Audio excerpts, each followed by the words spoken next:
piano, P, is my favorite musical symbol. It means to play softly. If you're playing a musical instrument and you notice a P in the score, you need to play softer. 2 Ps, even softer.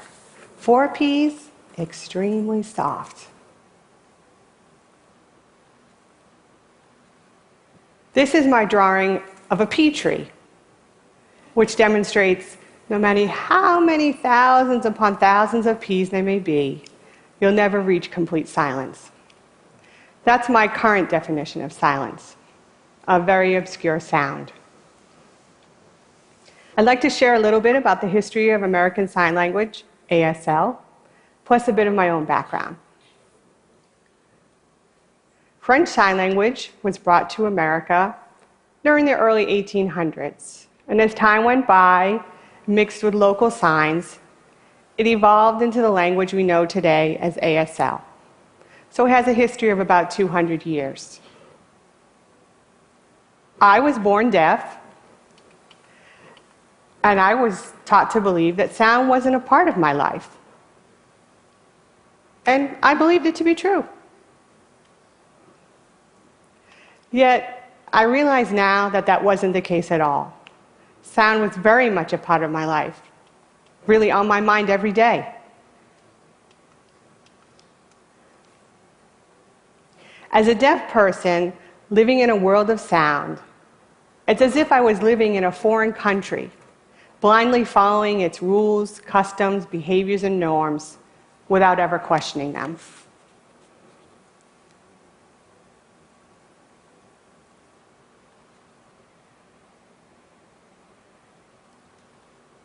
So how is it that I understand sound? Well, I watch how people behave and respond to sound. You people are like my loudspeakers and amplify sound, and I learn and mirror that behavior. At the same time, I've learned that I create sound, and I've seen how people respond to me. Thus, I've learned, for example, don't slam the door. Don't make too much noise when you're eating from the potato chip bag. Don't burp. And when you're eating, make sure you don't scrape your utensils on the plate. All of these things I term sound etiquette. Maybe I think about sound etiquette more than the average hearing person does. I'm hypervigilant around sound. And I'm always waiting in eager, nervous anticipation around sound about what's to come next. Hence this drawing. TBD, to be decided. TBC, to be continued. TBA, to be announced. And you notice the staff, there are no notes contained on the lines. And that's because the lines already contain sound through the subtle smudges and smears. In deaf culture, movement is equivalent to sound.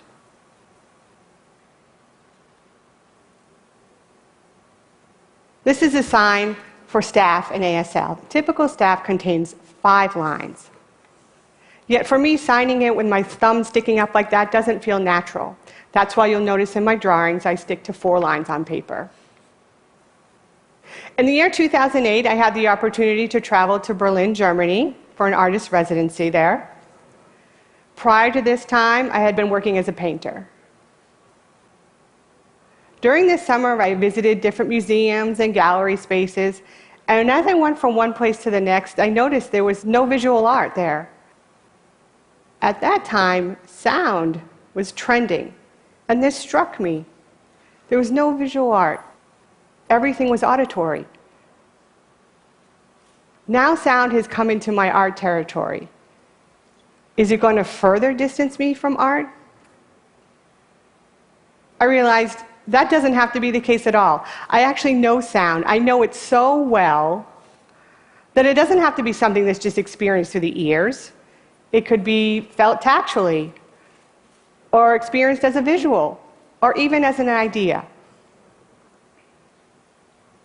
So I decided to reclaim ownership of sound and to put it into my art practice.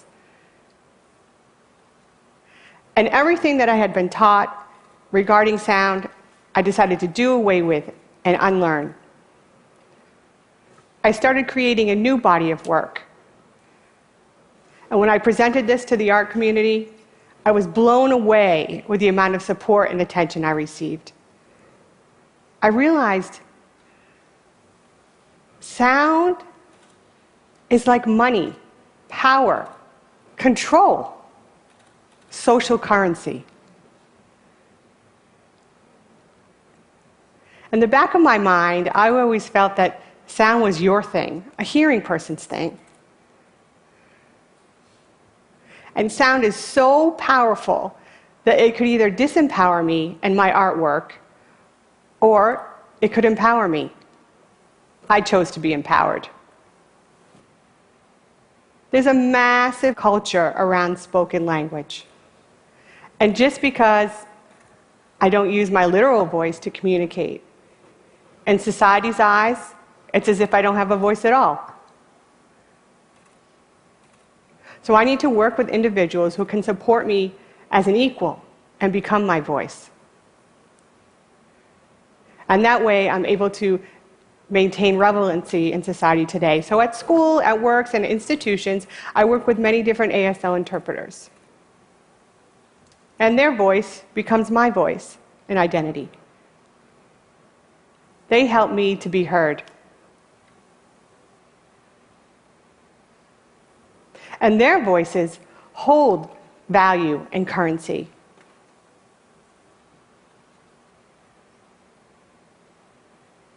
Ironically, by borrowing out their voices, I'm able to maintain a temporary form of currency, kind of taking out a loan with a very high interest rate.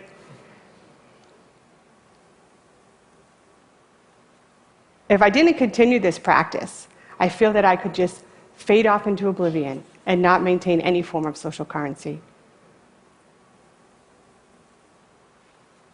So with sound as my new art medium, I delved into the world of music. And I was surprised to see the similarities between music and ASL. For example, a musical note cannot be fully captured and expressed on paper. And the same holds true for a concept in ASL.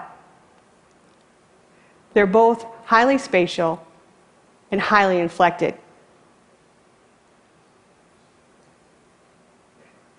Meaning that subtle changes can affect the entire meaning to both signs and sounds. I'd like to share with you a piano metaphor to have you have a better understanding of how ASL works. So envision a piano.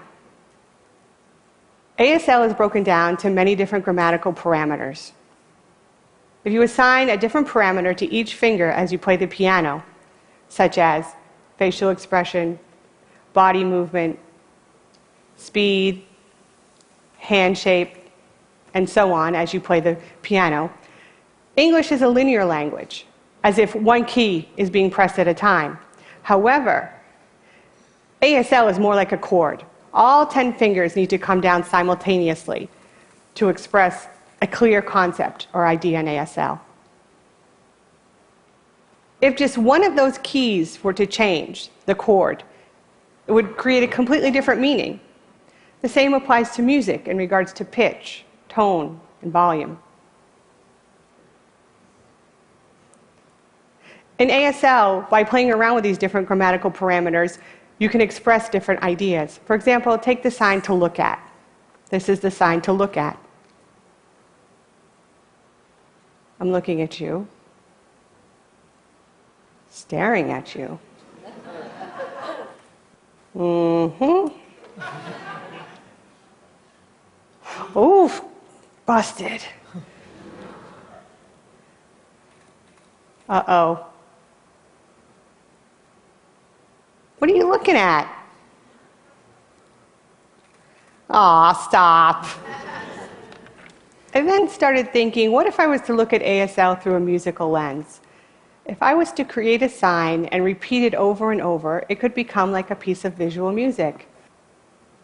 For example, this is the sign for day, as the sun rises and sets. This is all day. If I was to repeat it and to slow it down, visually it looks like a piece of music. All day. I feel the same holds true for all night. All night. This is all night represented in this drawing. And this led me to thinking about 3 different kinds of nights. Last night, overnight, and all night long.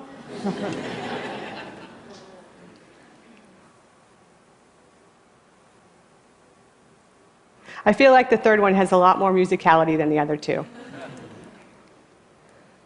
This represents how time is expressed in ASL and how the distance from your body can express the changes in time. For example, 1H is one hand, 2H is two hand. Present tense happens closest and in front of the body. Future is in the front of the body, and the past is to your back. So the first example is a long time ago, then past, used to, and the last one, which is my favorite with a very romantic and dramatic notion to it, once upon a time.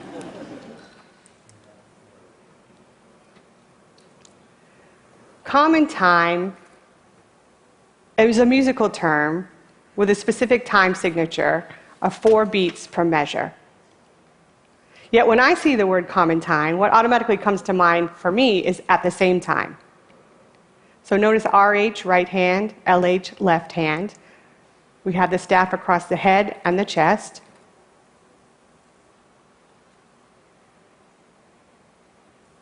I'm now going to demonstrate a hand shape called the flash claw. Can you please follow along with me? Everybody hands up? Now we're going to do it in both the head and the chest, kind of like common time or at the same time. Yes, you got it. That means to fall in love in International Sign Language.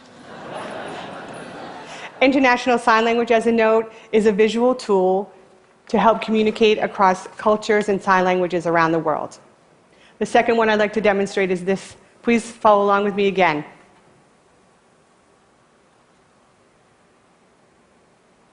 And now this.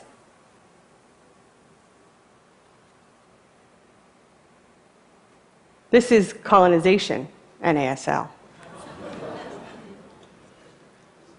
Now the third, please follow along again.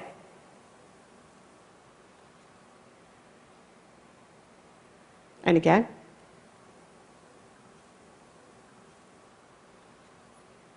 This is enlightenment in ASL. So let's do all 3 together. Fall in love, colonization, and enlightenment. Good job, everyone. Notice how all 3 signs are very similar. They both happen at the head and the chest, but they convey quite different meanings. So it's amazing to see how ASL is alive and thriving, just like music is. However, in this day and age, we live in a very audio-centric world. And just because ASL has no sound to it, it automatically holds no social currency. We need to start thinking harder about what defines social currency and allow ASL to develop its own form of currency without sound. And this could possibly be a step to lead to a more inclusive society. And maybe people will understand that you don't have to be deaf to learn ASL, nor do you have to be hearing to learn music. ASL is such a rich treasure that I'd like you to have the same experience. And I'd like to invite you to open your ears, to open your eyes, take part in our culture, and experience our visual language. And you never know, you might just fall in love with us. Thank you.